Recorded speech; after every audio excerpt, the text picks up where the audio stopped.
ఒక ఓటీటీ షోలో ముమైత్ ఖాన్ మరియు ప్రియాంక జైన్‌కి జరిగిన గొడవతో చాలామంది మీ డ్రెస్సింగ్ సెన్స్ కంటే ముమైత్ ఖాన్ డ్రెస్సింగ్ సెన్స్ చాలా బావుంది అంటూ ప్రియాంక పైన నెగెటివ్ కామెంట్స్ చేస్తున్నారు. 'జానకి కలగనలేదు' సీరియల్‌లో జానకి పాత్రలో నటించిన ప్రియాంక జైన్ బిగ్ బాస్ షోకి వెళ్లి వచ్చే వరకు కూడా ఎప్పుడూ చాలా పద్ధతైన బట్టల్లో కనిపిస్తూ ఆమె సాంప్రదాయంగా ఉంటూ ఎంతోమంది అభిమానుల్ని సొంతం చేసుకుంది. అయితే అప్పుడు 'జానకి కలగనలేదు' సీరియల్‌లో పాత్రలో నటించిన జానకి అంటే ఇప్పటికీ చాలా మందికి ఇష్టం.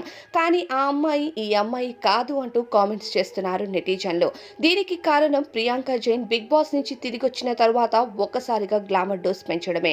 ఈ మధ్య వెండితెర, బుల్లితెర అని తేడా లేకుండా ప్రతి ఒక్క ఆర్టిస్టులు కూడా గ్లామర్ డోస్‌ని తెగ పెంచేస్తూ సోషల్ మీడియాలో యాక్టివ్‌గా ఉంటున్నారు.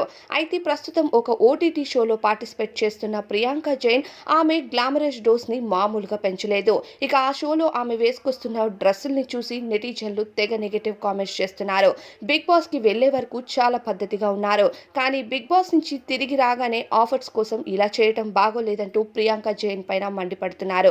ప్రస్తుతం శివ్ మరియు ప్రియాంక సోషల్ మీడియాలో చాలా యాక్టివ్‌గా ఉంటూ ఎప్పటికప్పుడు ప్రాంక్ వీడియోస్‌ని అలానే వాళ్ళ లైఫ్స్‌కి సంబంధించిన వీడియోస్‌ని షేర్ చేస్తూ ఉంటున్నారు. అయితే తాజాగా ఓటీటీ ప్లాట్‌ఫామ్‌లో ఆమె వేసుకున్న ఒక బ్లాక్ అవుట్‌ఫిట్ మాత్రం ఇక హాట్ లుక్స్‌ని జనాలు చూస్తూ మండిపడుతున్నారు. పద్ధతిగా ఉంటే బావుంటుంది. అనేక అవకాశాలు వస్తాయి. ఇలా పద్ధతి తప్పి డ్రెస్సింగ్ చేస్తే బాగోదు. దీనికి కారణం రెమ్యూనరేషన్ అని అర్థమవుతుంది అంటూ ప్రియాంక జైన్ డ్రెస్సింగ్ సెన్స్ పైన నెగెటివ్ కామెంట్స్ వినిపిస్తున్నాయి.